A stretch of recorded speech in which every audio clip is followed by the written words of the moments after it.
உங்கள் வீட்டில் இருக்கிறவங்கள நீங்கள் 4 தடவை கூப்பிட்றேன், 10 தடவை கூப்பிடுறேன், ரெஸ்பான்ஸே இல்லை, எப்பவும் லேசியாகவே இருக்கிறாங்க அப்படின்னு நீங்கள் ஃபீல் பண்ணிகிட்ருக்கிறீங்க அப்படின்னு சொன்னால், அப்போ இந்த பதிவை முழுசாக பாருங்கள்.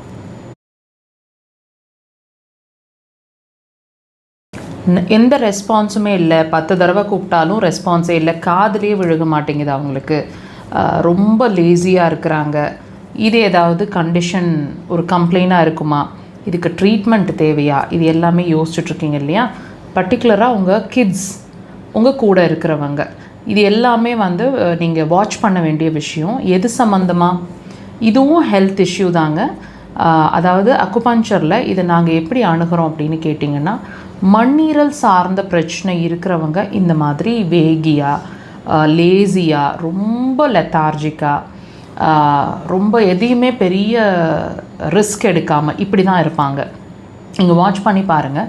இந்த மாதிரி இந்த மாதிரி லேசினஸ் அதிகமாக இருக்கிறவங்க, இந்த மாதிரி ரெஸ்பான்ஸ் பிரிஸ்காக இல்லை, ரெஸ்பான்ஸ் சரியாக இல்லை அப்படின்றவங்க கொஞ்சம் உடல் ரீதியாக பூசுனாப்பில் இருப்பாங்க, கொஞ்சம் வெயிட் இருக்கிற மாதிரி இருக்கும், அல்லது ரொம்ப அப்நார்மலாக வெயிட் லாஸ் ஆகியிருப்பாங்க, ரொம்ப லீனாக இருப்பாங்க, ஸ்வீட் நிறைய பிடிக்கும் அல்லது ஸ்வீட்டே சுத்தமாக பிடிக்கலைன்னு சொல்லுவாங்க, ஹார்மோன் சம்மந்தமான பிரச்சனைகளுக்கு உள்ளாக இருப்பாங்க.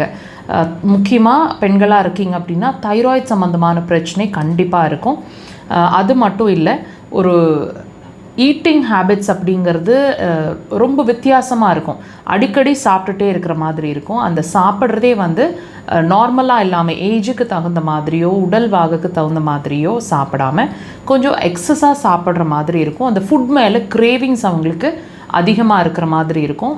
ரெண்டாவது விஷயம், லங்ஸ் சம்மந்தமான பிரச்சனைகளுக்குள்ளேயும் இருப்பாங்க.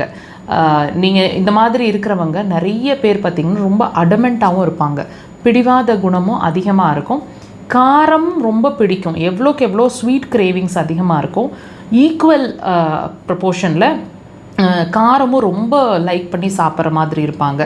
அது மட்டும் இல்லைங்க, இடுப்பு கீழே வெயிட் அதிகமாக இருக்கிற மாதிரி ஃபீல் பண்ணுவாங்க.